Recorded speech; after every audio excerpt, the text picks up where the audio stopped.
Kalanidhi centre for Indian arts and cultural heritage ട്രസ്റ്റിന്റെ ആഭിമുഖ്യത്തിൽ തെരുവിന്റെ മക്കളുടെ കഥ പറയുന്ന തിരുവോണം എന്ന ഓണം ആൽബം റിലീസ് ചെയ്തു. ആൽക്ക പ്രൊഡക്ഷൻസിന്റെ ബാനറിൽ ശ്രീ പ്രമോദ് കാപ്പാട് രചനയും സംഗീതവും നിർവഹിച്ചു.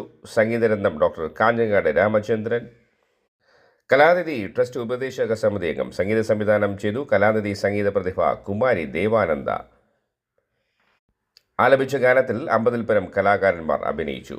Camera V K Pradeep, production controller Kalanidhi അംഗമായ പ്രകാശൻ ചെങ്കൽ, ചമയമോ മോഹനൻ ആർട്സ്, രത്നകുമാർ സിൽസ്, അനിൽ പേരാമ്പ്ര സമർപ്പണം, Geetha Rajendran Kalanidhi.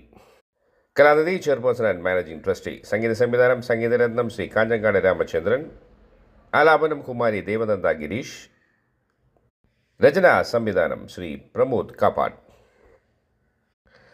Kalanidhi centre for Indian arts and cultural heritage trust തെരുവിൻ്റെ മക്കളുടെ കഥ പറയുന്ന തിരുവോണം എന്ന ഓണം ആൽബം റിലീസ് ചെയ്തു.